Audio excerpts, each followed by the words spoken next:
Bueno, seguimos con Antonio Soto de SolidQ y el título de la ponencia es Predicción de series temporais en datasets multidimensionais de situacións de negocio mediante paralelización agradable en R-Server. Y tengo muchas ganas de ver qué es eso de la paralelización agradable. Bien, se escucha bien así, ¿no? Sí, vale.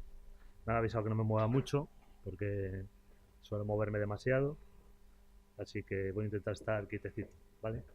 Eh, Bien, buenos días a todos. Mi nombre es Antonio Soto, soy el director general de SolidQ. Somos una consultora bueno, que nació en Estados Unidos, pero que a día de hoy es española. Nos dedicamos fundamentalmente a hacer proyectos de analítica de datos, ¿vale? Lo que os voy a contar un poco en el día de hoy está basado en un caso real. Uh, Tampoco puedo daros demasiados datos acerca de ese caso real. Es un tema logístico del principal operador logístico a nivel mundial, no es una empresa española. Eh, con lo cual, los ejemplos que os voy a enseñar están un poco con algunos datos que sí puedo enseñar y con otros datos de un modelo de ejemplo, ¿vale? Que os contaré también por qué ese modelo de ejemplo y qué relación tiene con el caso real, por si queréis experimentar por vosotros mismos, ¿vale? La sesión, como os digo, está basada en un proyecto en el cual no he trabajado yo solo, he trabajado con un par de compañeros, Pau Sempere y Tama Francisquez, que son los que bueno, realmente han hecho el trabajo de campo dentro de este proyecto, ¿vale? Entonces, la agenda, como veis, es cortita, 3 puntos fundamentales. El primero, describir un poco cuál es el problema con el que nos encontramos. En segundo lugar, hablar muy por encima del tema de las series de tiempo y cómo y por qué las series de tiempo nos ayudaron a resolver ese problema con el que nos encontramos. Y después hablar un poco del tema de la paralelización, ¿vale? eh, y también el problema que nos encontramos y por qué decidimos bautizar a la solución como R bellamente paralelo, ¿vale? Entonces, el problema fundamental con el que nos encontramos no es solamente aplicable al sector de la logística, puede ser aplicable a otros sectores, pues como el tema de las series de Monte Carlo, en el cual están basados la mayoría de los análisis financieros que se hacen hoy en día, o cualquier tipo de predicción de demanda que queramos hacer, bien llevado a las ventas o bien llevado a cualquier otro tipo de problema. Y fundamentalmente el problema radica en intentar predecir, ¿vale? Con lo cual estamos hablando de una estimación a futuro, en procesos que no están relacionados entre sí, ¿vale? Es decir, al final, los ejemplos que veis ahí, si yo hago una gestión de la demanda, pues el tipo de venta pues tiene poco que ver con el producto, puede tener poco que ver, después cada negocio es un mundo, ¿no? Pero puede tener poco que ver con el producto o con la geografía, como entidades independientes, entonces no tienen relación entre sí, ¿de acuerdo? Ese es el problema que nos encontramos, ¿vale? Como os digo, en nuestro caso era una empresa, un operador logístico que mueve mucha información y encontramos, digamos, una fuente de datos pública en la cual están basadas muchos los ejemplos, tanto de R como de otras muchas herramientas de análisis de datos y data science, que es los datos del uso de los taxis en la ciudad de Nueva York, ¿vale? Eso últimamente ha cogido mucho auge por todo el tema de, pues eso, los Uber, Lyft, etcétera, etcétera, que evidentemente viven de esto, viven de estar analizando estos datos continuamente, aparte de los suyos propios, del uso de su plataforma, y ir dando instrucciones a los conductores de dónde tienen que colocarse, ¿de acuerdo? Para dar un mejor servicio y para captar más negocio de los clientes, ¿vale? Entonces, cogimos un dataset de ejemplo, 4 millones de filas, 263 barrios, 6 meses de datos, granularidad diaria, ¿vale? Eh, Era el escenario más o menos real o bastante similar a los datos que teníamos para jugar en el escenario real con nuestro cliente, ¿vale? Entonces decimos, bueno, estamos ante un problema clásico de regresión, vamos a utilizar algún regresor para intentar resolverlo, ¿vale? Y como buenos consultores que somos, intentamos hacer las cosas escribiendo la menor cantidad de código posible, ¿vale? Entonces, como además trabajamos habitualmente con tecnología Microsoft, pues dijimos, bueno, pues vamos a ver si Azure Machine Learning es capaz de resolver el problema que tenemos, ¿vale? Entonces, bueno, montamos un proyecto de Machine Learning en el cual probamos diferentes algoritmos de regresión, todos los que trae la plataforma, para intentar ver cuál de ellos era el que nos daba un mejor resultado dentro de esa opción. El que mejor resultado nos dio fue el de los Boosted Tree, ¿vale? Árboles, conjunto de árboles anidados, ¿vale? Y obtuvimos un coeficiente de determinación de 5 nueves, ¿vale? El éxito total sería un 1, con lo cual dijimos, va, esto ya está, ¿vale? Con poquito código prácticamente, algún script R que hay en alguna de esas cajitas que veis ahí, fundamentalmente para el tema de preparación de datos y limpieza de datos. Dijimos, esto está listo, ¿vale? Vamos a presentárselo al cliente y ver qué hacemos, ¿no? Entonces, claro, llegaron Pau y Tama, me lo presentaron a mí antes de presentárselo al cliente, ¿vale? Y bueno, soy bastante bueno como beta tester, y la primera pregunta que hice ya no la supieron resolver, ¿vale? ¿Vosotros creéis que esto funcionaría en el escenario que os he planteado? ¿Vale? O sea, en el escenario, pensar en el escenario de los taxis, ¿de acuerdo? O sea, con un algoritmo de este estilo de regresión seríamos capaces de que Uber pudiera colocar sus taxis para saber mañana más o menos qué recogidas iba a tener y dónde las iba a tener dentro de esos 263 barrios que comentábamos. ¿Creéis que me vale? Lo que es, digamos, por resultado que estamos obteniendo de ese algoritmo, podría parecer que sí, ¿no? Está claro que no. Está claro que no, porque no tengo un eje temporal para hacer la predicción, ¿vale? Para nosotros de esos 6 meses cogimos 5 meses para entrenar el modelo, 1 mes para testearlo, con lo cual el modelo es muy bueno hacia atrás, sabiendo qué es lo que ha ocurrido y cómo clasificar. Es bueno para hacer una clasificación de los recorridos que ha realizado, pero no es bueno para hacer una predicción a futuro, porque no tengo un eje temporal, ¿vale? Con lo cual la regresión no nos valía, ¿de acuerdo? Además de que, pues eso, no tenemos un contexto de tiempo y no nos llega única y exclusivamente con esos datos. En el escenario de los taxis tenemos solamente 4 variables, 4 características, que son el barrio de recogida, el barrio de destino, la fecha y el tipo de pago que está realizando, ¿vale? En nuestro caso real teníamos 7, con lo cual el problema era aún mayor, ¿vale? Entonces acudimos a las series de tiempo, ¿vale? No me voy a parar a explicaros mucho las series de tiempo. El año pasado don Manuel Sobrero dio una sesión hablando de series temporales con R, ¿vale? Tenéis un vídeo maravilloso donde podéis ver, digamos, la base de lo que son las series temporales y cómo utilizarlas con R. Fundamentalmente, bueno, intentamos predecir en una serie de eventos, dividir esa serie para intentar detectar patrones de estacionalidad y patrones de tendencia, ¿de acuerdo? Siempre con, evidentemente, una parte estocástica de error, ¿vale? Entonces, bueno, pues eso era un poco lo que nos venía a resolver el problema que teníamos, ¿vale? Teníamos que cambiar todo lo que habíamos hecho, no nos valían los algoritmos de regresión, teníamos que irnos a utilizar algoritmos de series de tiempo, algoritmos que no están disponibles en Machine Learning, echamos mano de R, ¿vale? Nos vamos a R, nos vamos a su paquete Forecast, que son los paquetes estándar de R, y vemos que tenemos alguno más, pero fundamentalmente 3 algoritmos de series de tiempo que nos podían valer para resolver ese problema, ¿vale?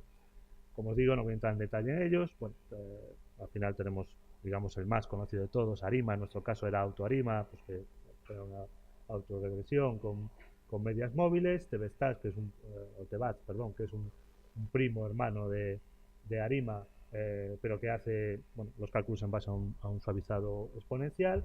Y después redes neuronales de una única capa, ¿vale?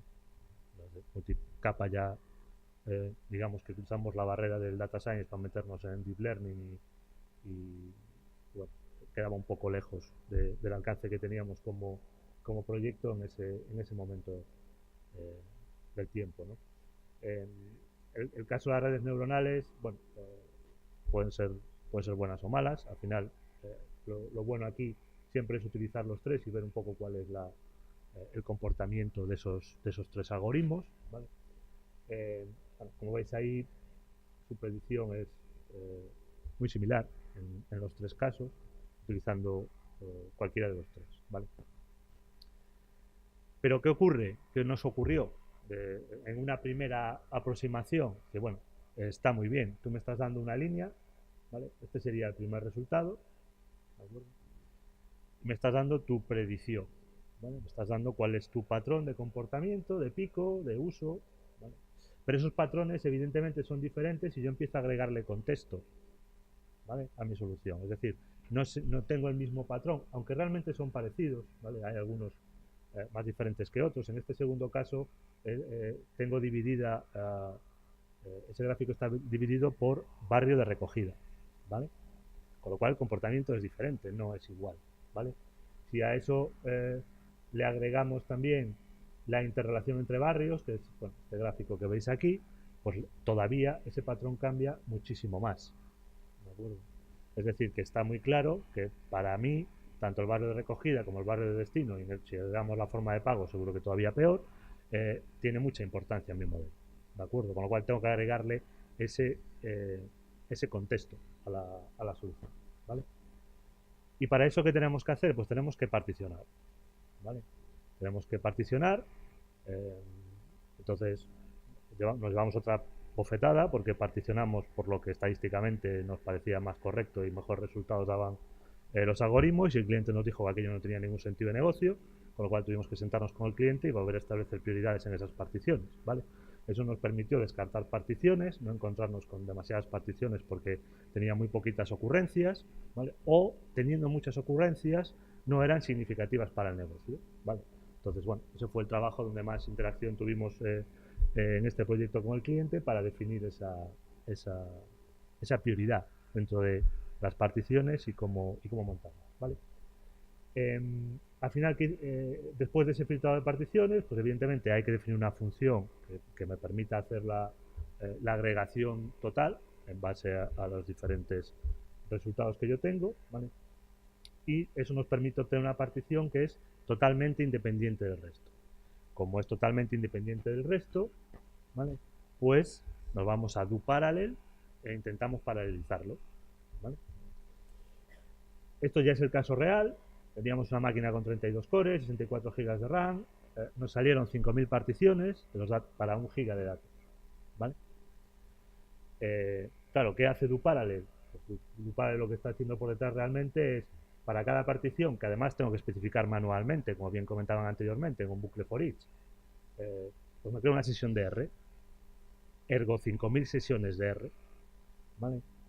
Con lo cual, evidentemente, esto no se movía ni de broma, ¿vale? Es decir, al final, 5 horas solamente para poder lanzar un algoritmo autoaritmo, ¿de acuerdo? Lo cual hacía que esto, bueno, realmente tampoco es que fuera un mal resultado, porque estamos hablando de un proceso que no era necesario lanzar más de una vez al día, ¿de acuerdo? Nos entraba dentro de la ventana que teníamos, ¿de acuerdo? Pero el cliente quería más, ¿no? Realmente la necesidad del cliente era poder ejecutar esto varias veces al día. Entonces, bueno, nos encontramos con que existen algunas distribuciones de servidor de R que tienen funciones de paralelización que van un poquito más allá, ¿vale? Como es el caso de RStudio o como es el caso de RServer, que es el antiguo Revolution Analytics, después de la compra por parte de Microsoft, ¿vale? Entonces, en ese caso tenemos una función, que es esta función de aquí, dentro del paquete de RevoScalar, que es el RX ShapeBy, ¿vale?, que me permite, lo primero que me permite es no tener que currarme el bucle for y poder establecer funciones de filtrado, ¿vale? Con lo cual lo que tengo es que la función coge el control ya a partir de aquí, ¿vale? No deja que sea el sistema operativo el que gestione esas 5.000 sesiones de R, que en nuestro caso aún era todavía peor porque estábamos hablando de máquinas Windows, con lo cual os podéis imaginar el infierno, ¿vale?, para esa gestión, ¿de acuerdo? Con lo cual, en este caso, ya es la propia función, es el propio servidor de R en este caso, el que hace el particionado de los datos, el que gestiona a qué core y cuántos cores utilizo y cuántas sesiones de R me conviene a mí generar, ¿vale?, para resolver cada una de esas particiones, ¿vale? Resultado final de esto, pues con una máquina muchísimo más pequeñita que la de antes, ¿vale?, pasamos a un tiempo de procesado de 17 minutos y además con la posibilidad de lanzar 2 algoritmos, ¿vale? Descartamos las redes neuronales porque en este escenario no nos daban fiabilidad, los resultados que daban eran peores que los otros dos. Nos quedamos con esas, con lo cual teníamos la posibilidad de lanzar esos 2 algoritmos en unos 17 minutos. Estoy seguro de que si la máquina fuera más, pues podríamos bajar todavía eso, con lo cual le permitía al cliente lanzar este algoritmo varias veces al día y poder obtener predicciones de cómo distribuir la carga en este caso y los movimientos de stock, que es lo que en el escenario real estábamos haciendo, ¿vale? Insisto, son funciones que no están disponibles solo en RServer. RStudio Server, por ejemplo, también las tiene disponibles, ¿vale? Todavía no forman parte del estándar de R. Entiendo que no tardará mucho en que eso sea así, ¿vale? Siguientes pasos en los que estamos ahora mismo. Bueno, pues aplicar un poco algunos de los conceptos que habéis visto antes, ¿no? Bueno, la combinación de modelos y predicciones va en juego con probar nuevos algoritmos, ¿de acuerdo? Algoritmos ya de deep learning, de redes neuronales multicapa y cosas por el estilo, a ver si somos capaces de obtener mejores datos, mejores predicciones, aunque estamos en los 4.9, coeficientes de determinación, ¿vale? Aumentar el número de ejes de particionado. Como os dije antes, en el caso real del cliente tenemos 7 características por las cuales estamos particionando, ¿de acuerdo? Pues que queremos paulatinamente incrementar ese número de características para darle más contexto al usuario final y que sea capaz de hacer análisis más en detalle, ¿de acuerdo? Que no solamente tenga en cuenta el producto y almacén de origen, almacén de destino y ese tipo de cosas, sino que tenga en cuenta otro tipo de variables, ¿vale? Y movernos también a tecnología, ya comentado aquí también, como puede ser Spark, por ejemplo, ¿no? Para darle mayor capacidad, utilizando también el músculo de la nube, ¿vale? Bien, pues eso es todo por mi parte, un poco la experiencia que hemos tenido, la necesidad de primero paralelizar en un caso real, ¿vale? ¿Por qué paralelizamos? Y bueno, el escollo que nos encontramos en cuanto a rendimiento y cómo fuimos capaces de superarlo gracias a ese RB mente paralelo. ¿Tenéis alguna pregunta?